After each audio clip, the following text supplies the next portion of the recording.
If only Wilton Knight hadn't conceived such an extraordinary obsession for you. We'd both be out of a job. Ah, I'll stay in touch, huh? good luck. How's Frankenstein? Ready to roll? I've increased the range of all the scanners. And I've added an electrical jamming device. Oh, yeah? What's that? KITT, I think that's your cue. As you can see, Michael, I can now disrupt electrical activity within a range of 50 yards. KITT, I think you've made your point. Boy, you certainly turn him on. And off. Right now, there's only one thing wrong with this car. I know. The nut behind the wheel. That's very funny. Very funny. Before Baywatch, David Hasselhoff starred in Knight Rider, a television series that featured KITT, an AI-enabled 1982 Pontiac Firebird Trans Am that featured the iconic pulsing red scanner bar. But while Hasselhoff was the star of the show, it was Bonnie Barstow, played by Patricia McPherson, who was the brains behind KITT. As the lead design engineer for KITT's systems, Bonnie's character was a pioneering representation of women in STEM fields. While the names grabbing many of the headlines related to AI belong to men, plenty of incredibly talented women are making their mark in the field as well. While Bonnie was using AI to help Michael Knight battle criminals, Alyona Medelyan has been using AI to understand customer feedback. Her love of linguistics, combined with her early interest in computers, led her to a PhD in artificial intelligence and the founding of Thematic. She joins me this week on Next in Q, and we discuss understanding AI and machine learning, women in tech and AI, starting Thematic, gathering and analyzing customer feedback, the benefits of Y Combinator, and maintaining focus and achieving growth. Let's get to it.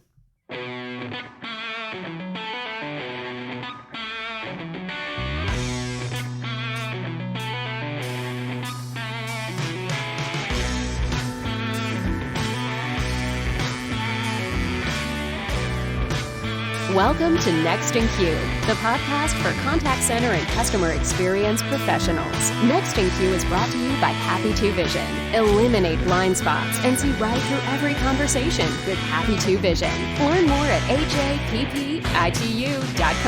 Now, here's your host, Rob Dwyer. Alyona Medelyan, thank you for being Next in Q. Welcome to the show. How are you? Thank you so much. I'm excited to be here. I'm doing well, thanks. We've got to talk about my pronunciation. How did I do there? Fairly good, I'd say. Acceptable and Fairly good. Okay. I got a strong C plus, maybe a B.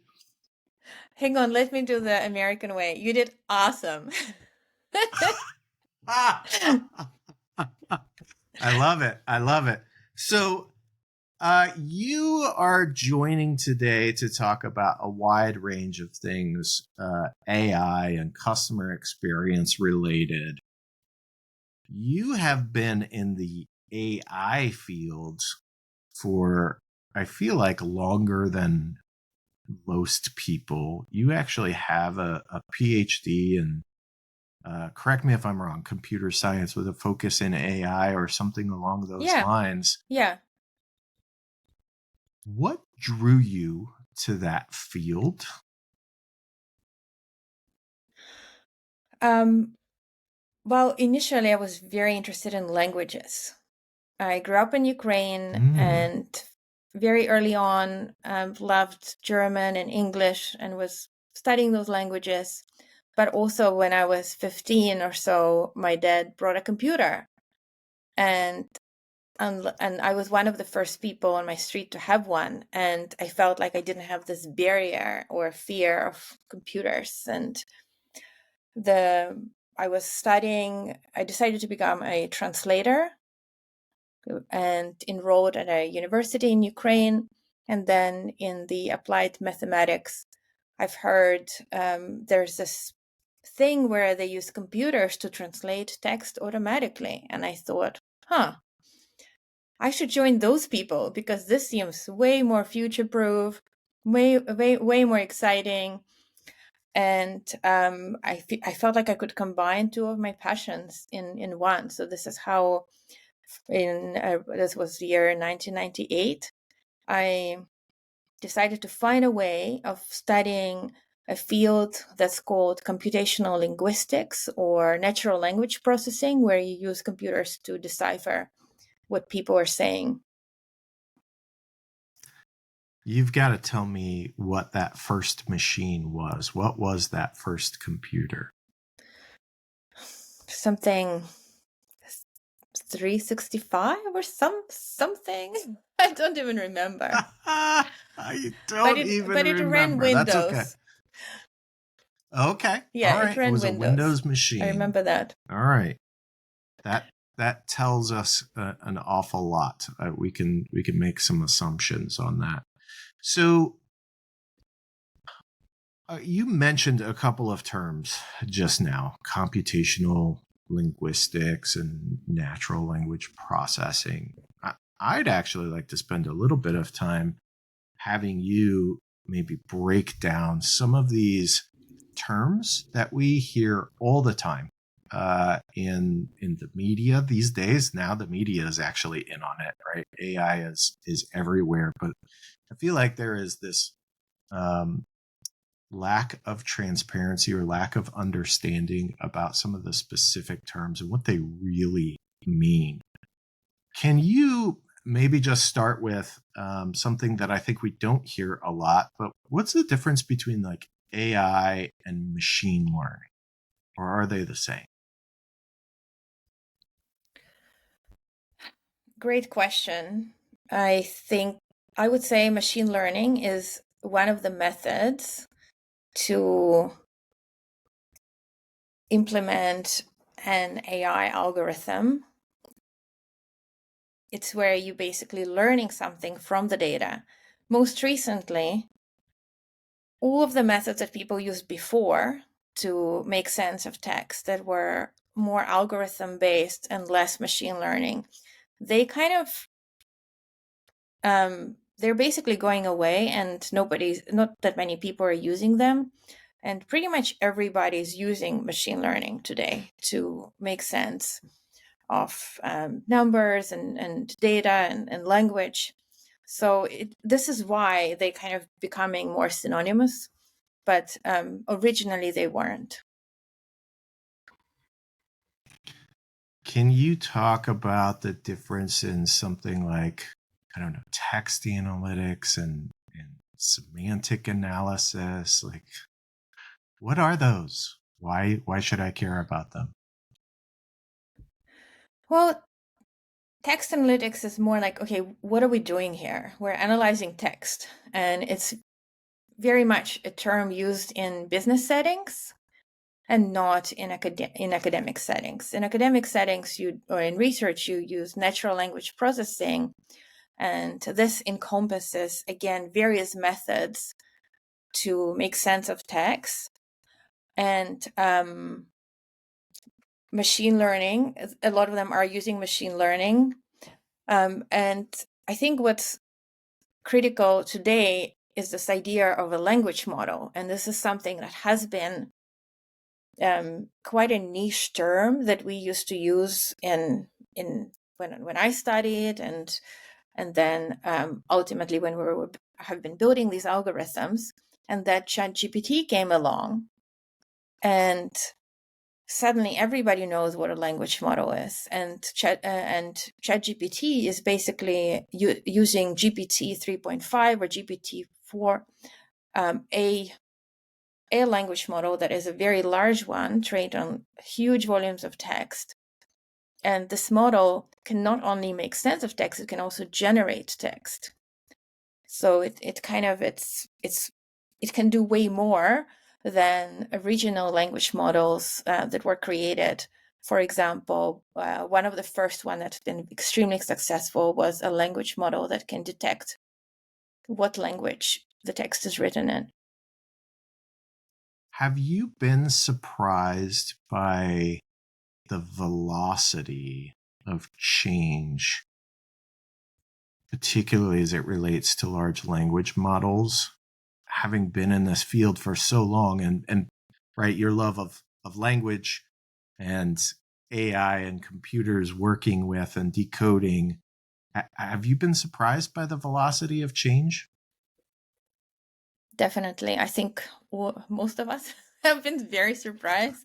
Even the people who created ChatGPT, I bet they were surprised as well.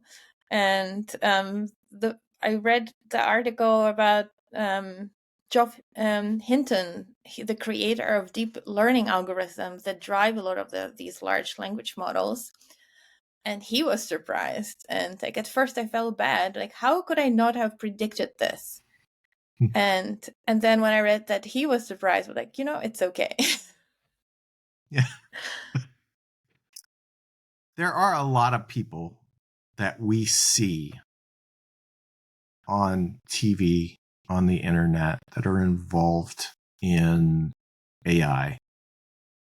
And I've got to tell you, most of them that I see are men. Is it a struggle for you at times to be a woman in this field? Have you seen progression? Like, what's your take on women in tech, and in particular in AI?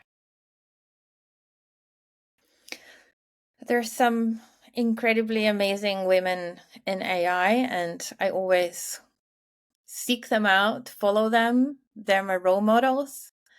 Same with women in business. There are very few women in successful women in business as well. They're not as well supported. And it is hard. It is hard because a lot of those things is like pattern matching. Who do you pick to join your team? Who do you give your money to as investments? Who do you go with? We all seek familiarity. So I don't necessarily blame other people for the situation. I don't want to talk about the fact that it's hard. I want to put myself out there, just like I'm doing today, and tell my story and hope that it will inspire other women to take a chance and follow their dreams and be an example to other women, to their daughters. I'm trying to kind of look at this in a positive way. Yeah, I love that. I mean, speaking of your story, can you tell us kind of how Thematic came about, how you got started? Yeah, absolutely. So I knew that I wanted to start my own company, and I was listening to all of these podcasts, how to start a startup, entrepreneurship course on Stanford, and they all said you need to start with a problem worth solving. And I just didn't have that problem. There was nothing in my life where I was like, oh, I need to fix this, and I think I know how. So I decided to become a consultant in like a freelance machine learning AI expert. And I've always been writing blog posts about things I know. And this is, also putting my code as open source available to others. And this is how people were finding me or through my network, and giving me a variety of tasks where they thought AI could help. And some of them are really, really interesting. For example, there's the biggest liquor search engine in the world is ran out of New Zealand. And as you can imagine, all of the wine names, it's language, right? And they needed to map them. And they were like, what if we could hold our phone to a wine bottle and immediately it would bring up all of the information about that wine and the rating? What if we could say the name of a wine into the telephone? And so these are the kinds of solutions that I was working, a variety. And then gradually, several companies reached out to me with a problem that was very, very similar. In fact, it was very niche as well, which is really great for starting startups. And it was analyzing Net Promoter Score feedback. So 2 of them were actual end users, so large corporates where NPS was a KPI for senior leadership, and the insights managers they knew that the insight is all inside this open-ended text. Why did you give us this score? How could they convert this into the drivers of NPS? So this was about 9 years ago. And I happen to know NPS because my husband works at a company called Serato that did music software for DJs, really famous. And he was bragging to me how their NPS is higher than Apple's. You know, he was very proud, very proud. And so I knew what NPS was. And so I started to think, like, how can we solve this problem using AI? And there were language models at the time. Some of the first one were emerging, and I tried the model, and I could see that it can actually make sense and string together things that when somebody says a solution was expensive or it cost too much, it could make this connection. I think these 2 things are actually the same. And this is what we're trying to do when analyzing customer feedback. We're trying to turn all of this messy text into and structure it and count it and quantify it. So this is how Thematic started. I asked those companies for some data, wrote some software, created a few PowerPoint slides that show the drivers, and asked them, "Is this kind of what you have in mind?" And they said, "Yes, this looks really good." And then I asked them, "Well, would you like to see a proposal?" And we basically signed our first customers before we even had a proper solution.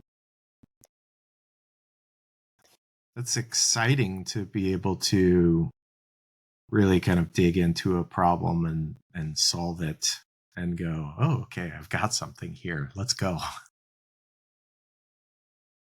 Yeah, it's and it's very difficult for people who work in technology to not be too interested in the technology itself and to be more interested in the solution to the problem that people actually have.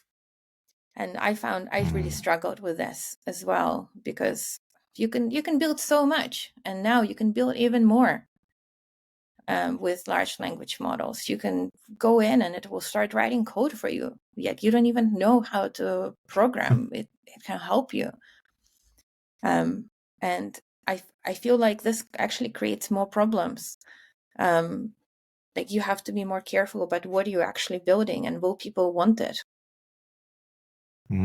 Yeah, it certainly is understanding, is there a market demand for what you're developing before you put a lot of effort into it?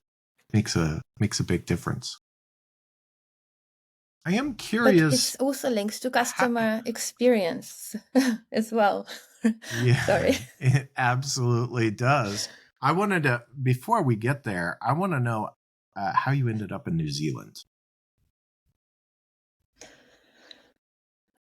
Well, I was studying in Germany, and I knew that the language of research is English, and I really needed to improve my English. And somehow there was an exchange between the 2 universities, between Machine Learning Lab in Germany and Machine Learning Lab in New Zealand. And I first came on an exchange, and I fell in love with the country and people here. And it didn't bother me that it's so far away.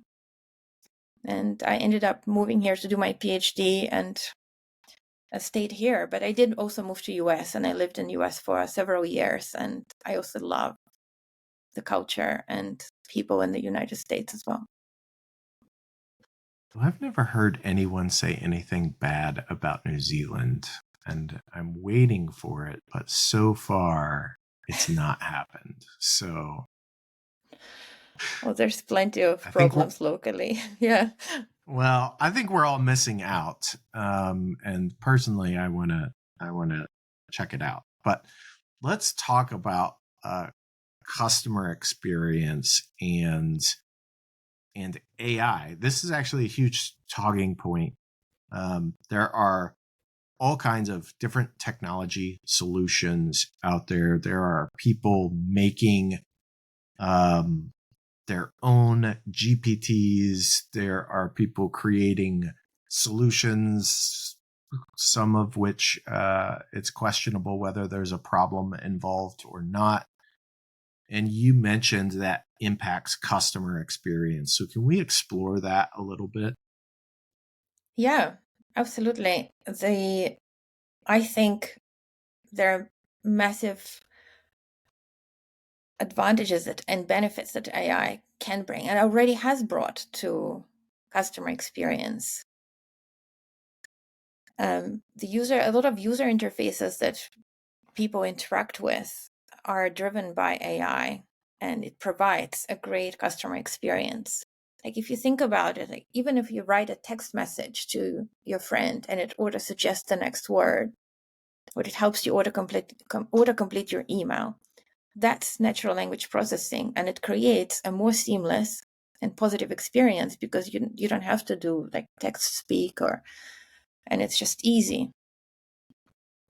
Or when you talk into your phone and it writes the text. And I think this is how companies should think about AI. What are some of the unique challenges that their customers have? What are the difficult, tricky parts for them?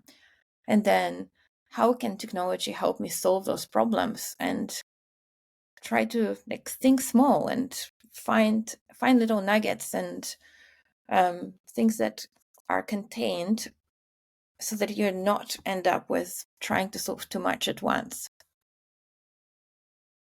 Yeah, I think that is a really great advice for anyone involved in trying to improve customer experiences. Really just narrow your focus on what can potentially be some really big wins in a narrow focus, because it's easier to solve a singular problem than it is to just try and fix everything all at once. And there are some really interesting and powerful tools today that allow you to do those things if you apply them correctly. Yeah, exactly. So what we help companies do is analyze customer feedback and find some of those gaps. So, for example, we've analyzed thousands of app store reviews for different bank apps, and I know you guys still live in Stone Age in the US. You still use checks. We do still. Some people occasionally use checks. Yes, they are still a thing. And here. it continues to be a massive problem for users. A huge pain point. A friend of mine just moved to New Zealand. He had to deal with receiving a check, and the app wouldn't recognize his check. And this is a solution that a lot of technology is out there to solve this, right? And it would improve the experience for so many people if it just worked the way that we unlock our phone and it just with your face it works, right? Why can it not recognize a check if you must use them? I can tell you what that experience is like because I did just recently deposit a check. Now, I will say I have been using Capital One since it was actually ING, before Capital One bought ING's banking division. And they've had mobile check deposit for a long time. But that process is a lot of holding your phone and aligning it just right and hoping that your camera focus works really well. And then sometimes it'll take the picture and then it'll be like, I decided I didn't like that very much. Can you do that again for me? It's certainly easier than going down to the branch to deposit the check. But you're right. It can be a frustrating experience if it doesn't work very well. And I feel like my app probably works better than most just because they've been doing it so long. I feel like they've got it down pretty good. I know some other banks are just now introducing that. And I can only imagine the pain that is in that when it doesn't work. Yeah. And there's so many similar examples, right? When people are sharing, like, this doesn't work for me. I can't log in. This is like across all of our customers. This is a big, big thing. Cannot access my account. Forgot password. Have to contact support. Imagine how much support time can be saved if that part also just worked. I'm curious, for you to go out and analyze feedback, how hard is it to keep up on all of the avenues where customers provide feedback and ensure that you're gathering feedback from all of those sources? How do you approach that?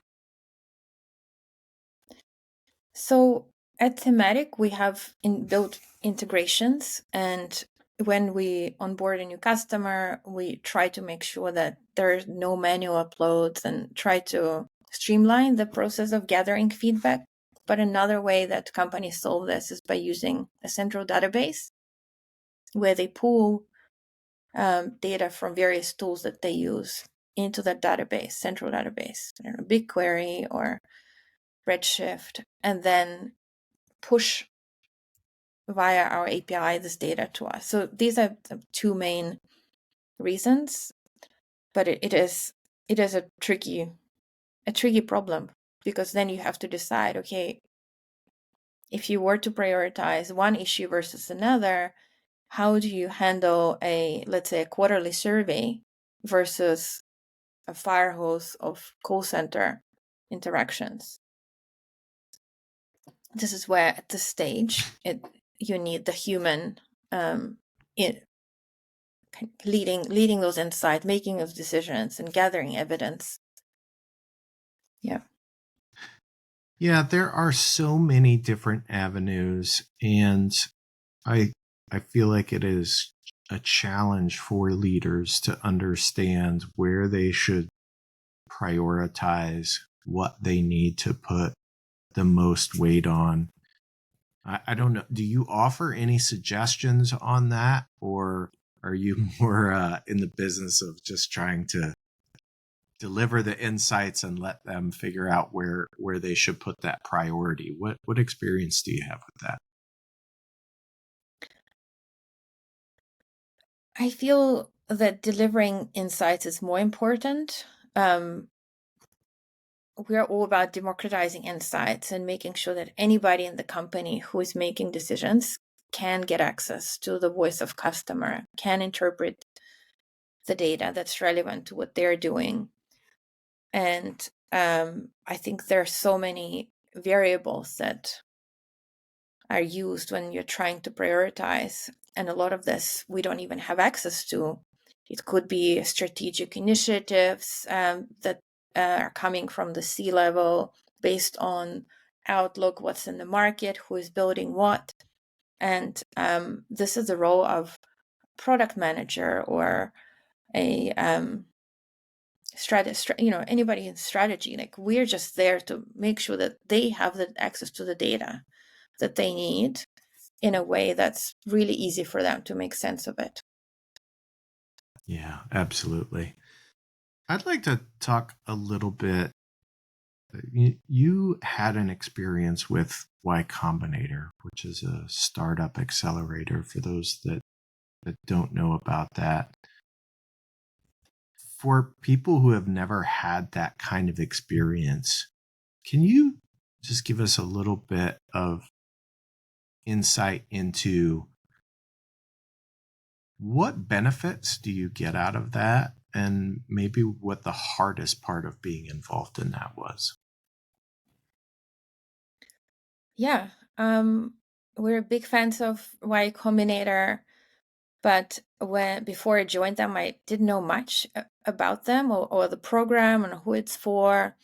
And it's like, if you can think about it like Harvard for startups. It's very difficult to get in. They only pick the best companies, and the likelihood of success is much higher. So companies like Airbnb, Dropbox, Stripe came out of this program, and so they use interesting criteria, very different to VCs that kind of try to pattern match and often follow each other, whereas Y Combinator is all about some sort of a unique insight into an industry that other people didn't have. So, for example, when I started Thematic, I had some of the largest customer feedback management solution tell me, what's wrong with word clouds? All of them had word clouds. And I'm like, no, this is not what C-level is using to make decisions on. And so we were makes very great quick wall to art, though. Great wall art. Yeah, some sort of a placeholder. People call them the mullets of the internet.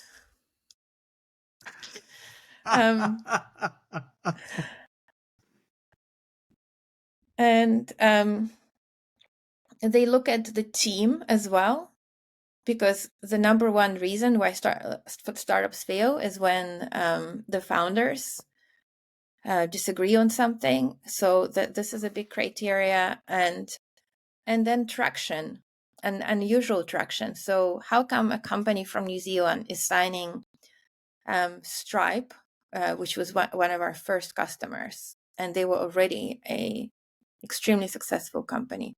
And how come did we sign this Fortune 500 on a quite a significant deal with like 2 people? How did they do this? So they saw something in our company, and they almost kind of headhunted us. They had this program where they did online mentoring of startups, and they encouraged us to apply. And the program is, you basically get there and you're one of 100 startups, and you just meet twice a week, once with your kind of designated partner, one-on-one, and one as a big group and a small group. But in the rest of the time, you're just building your business, but you're surrounded by other people on the same journey, trying to work towards this event called Demo Day, where you basically present your progress over 3 months, and that is how much you've achieved. And there are investors in the room, and we ended up very quickly raising a round straight after that. But we really loved kind of the energy and focus on one metric, which is your revenue. In majority of cases, can you increase your revenue? And they have a motto that makes something people want, which I feel is quite related to the whole idea of customer experience. What is it that our customers want? It's not about what they need. It's not about what they'd like to or unhappy with. It's like, what do they want? And the want is measured in revenue.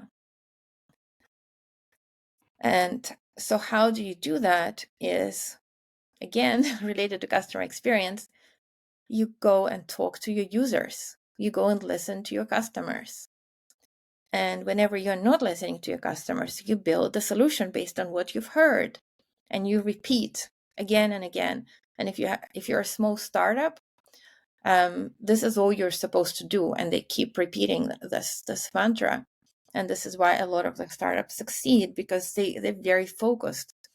Whereas if you don't have, it's so easy to get distracted and start doing things that are irrelevant, or I don't know, go to meetups or some events or spend time online, learning about things. You should just be listening to your customers. And I think the most successful CX programs are all about that as well. I love that you talk about that focus of getting customer feedback, because it is very easy for all of us in our lives or in our business that we're running, or whatever it is that we're doing, for us to lose focus of the ultimate goal, right? And so having a North Star and keeping your focus on that North Star can really change how you go about managing your day, managing your activities, what it is that you're going to do in a day, in a week, in a month. And that's just a really wonderful reminder. And the success of companies that have gone through that process, I think, is pretty self-evident. I imagine as well that it helps not only for you to bounce some ideas off people, but there's some accountability that comes with that regular meeting with other people that are doing the same thing that you're doing, right? Definitely. Yeah. Having some sort of a mastermind session and with people who are going through the same thing is really important. I remember the first session we had, we actually lost one of the customers that we've signed like before we joined the program. And so when everybody was sharing how they've increased their revenue by this much, ours has dropped, and was so embarrassing. And we felt like we let everybody down in our group. And we set really aggressive goals for ourselves. We work 6 days a week. And thanks to my mom, who came along and looked after our little kids, 2 and 4 at a time. Oh, no. And we did end up lot to growing our manage. revenue 3x in 3 months. That is fantastic. Yeah. That is fantastic. And with a 2-year-old and a 4-year-old at home, I would imagine that it's hard to also be present with your family as well, right? And I think that's one of those challenges where we can still get distracted, right? But at least when you return to work, to have that North Star to keep you focused while you are in that mode is incredibly valuable. Yeah, and this is completely unsustainable. We knew that we could only kind of do it for 3 months. This is once in a lifetime opportunity. Ultimately, you don't want to burn out. You don't want to have any negative effects on your family. So ultimately, like we did, family comes first, and so we make sure that we spend a lot of time with our kids. But we also think it's important for them to see parents do exciting things and love what they're doing. I imagine, too, once you have achieved a certain velocity of growth, that it becomes easier to spend less time focused on, I have to get growth, I have to get growth, I have to get growth, because once you achieve some velocity, it starts to kind of come at you, doesn't it?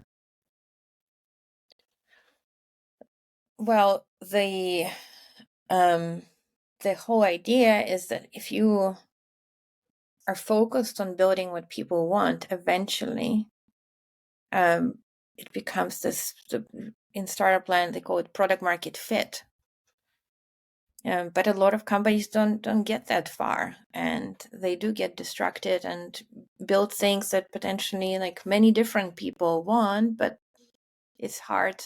So it's a combination. So you kind of your offering and the market.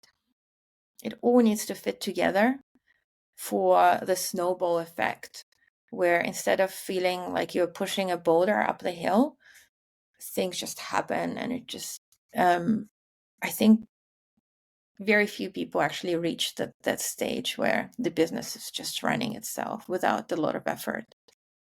Because even if it's like, it can start growing like crazy, and then your efforts, like, how can I find enough people to sustain this? This can also happen. Yeah, it becomes then an effort in recruiting and making sure that you start building out all kinds of other structures to sustain the business. Yeah, so when we grew 3x in those 3 months, we signed so many companies. We couldn't onboard them as 2 people. We couldn't onboard them, and I still feel embarrassed. After one of them churned, going to doing the customer feedback session and the interview and listening, and they telling us, oh, your solution couldn't do this, couldn't do that, and I had to do this. And like, but it can, and it does. And obviously it wasn't good enough. We didn't have customer success, we didn't have training. And it's so important to make sure that customer actually get value from your product and solution. Yeah, absolutely. Alyona, it has been fantastic having you on the show to share your story and all kinds of insights. So if someone wants to reach out to you, maybe they want to understand more about their customer feedback, what's the best way for them to get in touch with you? I would love to connect with anybody who is listening to this podcast via LinkedIn. This is what I personally use to continue telling my story and things that I encounter on this journey of building a company in AI and CX space. I'm hoping that some of the things that I share will inspire other people to do similar things. So LinkedIn would be the best channel to connect personally with me. But otherwise, Thematic, we have a website if people want to learn more, and they can request a demo on their data, because this is how people have been evaluating our solution. I prefer to show instead of tell. Put in your data and see if what you find surprises you. I love it. We'll make sure that those links are both in the show notes. So feel free to reach out. And thank you so much for joining us on Next in Queue. Thank you for having me, and really grateful for the opportunity to tell my story. Next in Queue is brought to you by Happy To and is produced by me, Rob Dwyer. If you enjoy this podcast, please by all means subscribe and or rate this podcast in iTunes or your favorite podcast app. But more importantly, please tell just one person about this podcast. Word of mouth is the best way for people to discover new content. As always, thanks for listening.